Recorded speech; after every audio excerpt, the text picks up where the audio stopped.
I'm a disabled, pensioned veteran. I've been all over the world.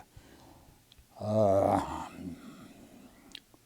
we used to, when I was on active duty and stuff, we used to refer to this country as the world, going back to the world, out of the rice paddies and the jungles and the mud and the monsoon seasons and the dry seasons and all this. I don't have my family is all gone now, and I have nothing to pass on, you could say, to any loved ones or anything. My father, I remember saying him saying that I went in as his son, and when I come back, why, he couldn't do nothing with me. Did you But win any ribbons? yeah, national defense, Vietnam in country, different, you know, things. I didn't get no Purple Hearts or anything, which was, I guess, pretty good. I didn't really necessarily want to get shot. I'm sure there was quite a few over there that would like to have shot me. When I first went in the Army, in the infiltration courses, I've been through them, crawling on your belly in the pouring down rain with the barbed wire and the razor wire and the Model 60, M60 30 caliber machine guns firing over your head, and you with that steel pot on crawling. And I trained with an M14. When I got over there, they issued me an M16, and the M16, I guess, eventually became the standard military rifle of the military. The M16 was lighter. The M16 was not as accurate, but the Army at the time said they was more interested in firepower, being able to fire a vast amount of bullets or, cartridges over accuracy. And so that's what they issued us, and that's what we ended up with. You see, that was a different time.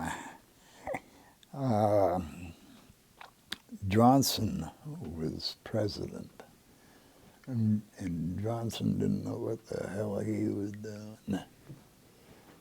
And that's why he didn't run. And they asked him why he ain't running for second term.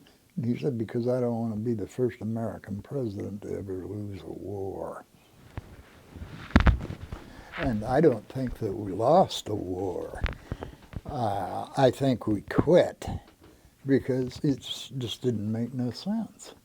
Really. I saw a lot of napalm. Yeah, napalm, boy, that was some stuff. It killed trees, people, everything. It didn't matter what it was. They dropped napalm on you, you were dead.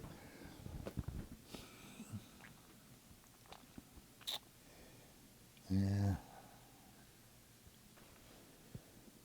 Where were you stationed at when you went over to Vietnam? I was at Da Nang.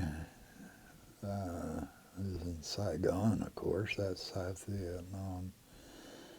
I was in Long Binh, Vinh Cat, Bear Cat, the old Cu Chi, and go out on the search and destroy and You get caught up in open fire, in an open fire zone or a free fire zone, and you're in the middle of it, you're going to get shot. That's where the Viet Cong or the North Vietnamese regulars are here, and they're here, and if you're in between, you're in trouble. Boy, I tell you, that was.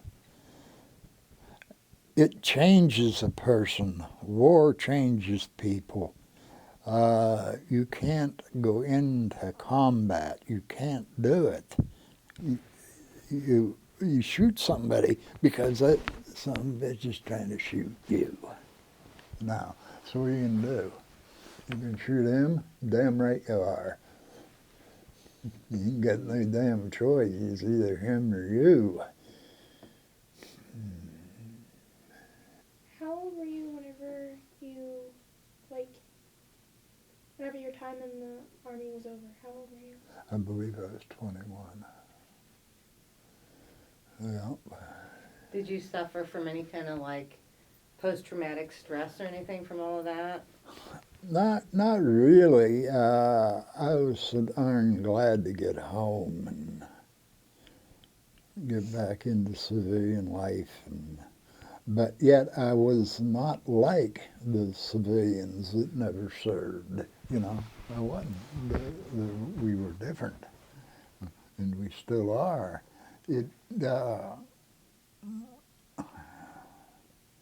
I don't know as I can explain it.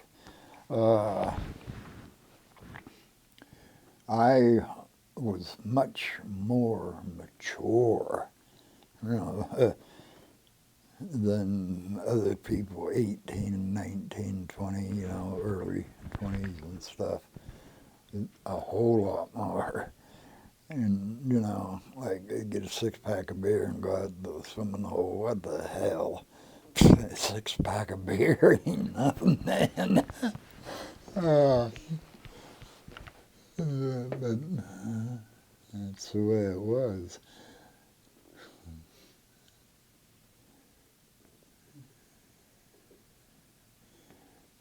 I used to party. I used to go into Saigon once in a while and visit the houses of ill repute, we will say, and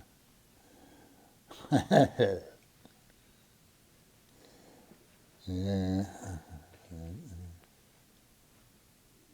So when you came back home, then what did you, like after the Army, what did you do?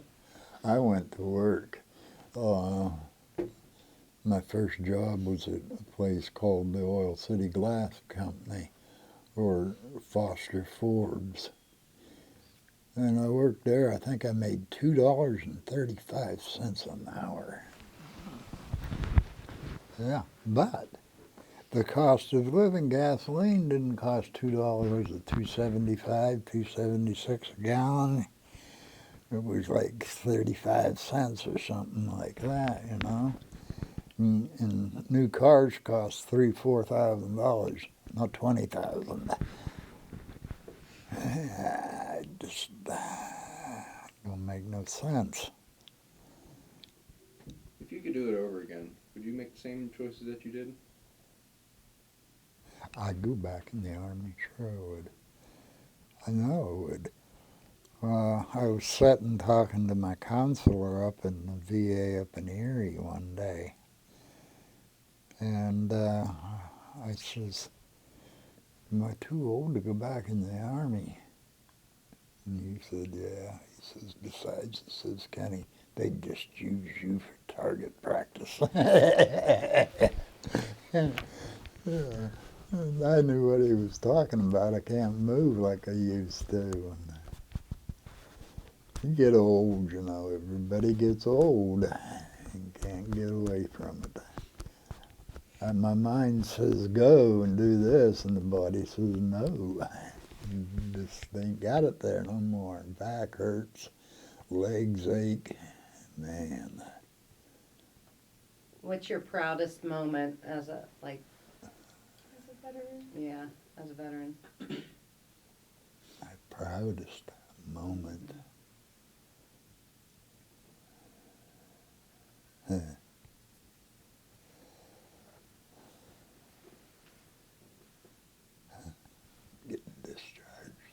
No. I don't know as I have a proudest moment. It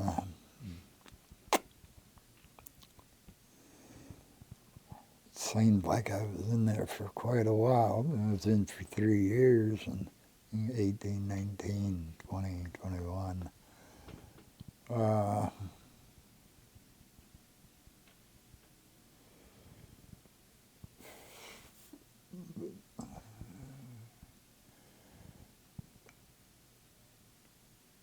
I didn't get no medals. I got my combat ribbons and things like that. I wasn't a decorated soldier, you know. I was just a coming home soldier. What's his name made a song about that one time. Yeah, we used to. Glenn Campbell is dead now, and he wrote a song about Galveston, Texas. Oh, what the heck, how'd they go? Last night we had a firefight. Machine guns firing through the night. I cleaned my gun, dreamed of Galveston. Yeah. It was different. In war, in total declared state of war, where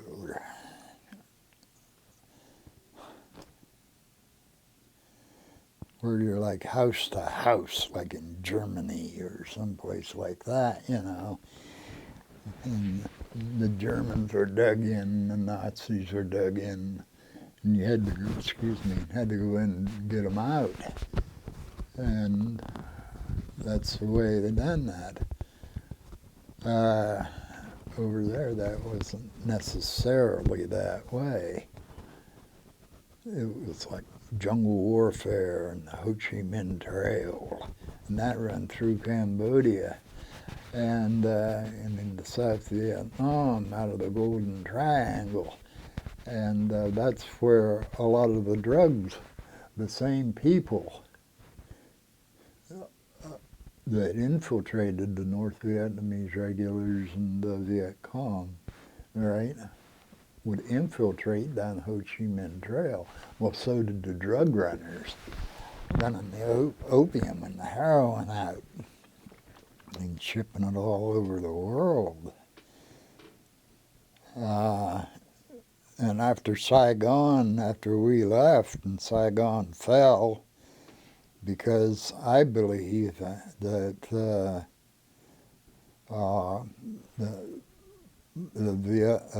I believe that Vietnamese civilians didn't care whether they lived under communism or democracy. I really don't think they did.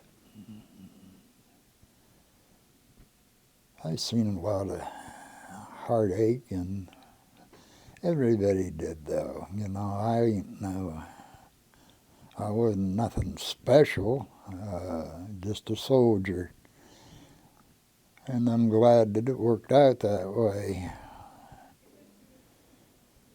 If I had to do it over again, I'd do the same dang thing. I know I would.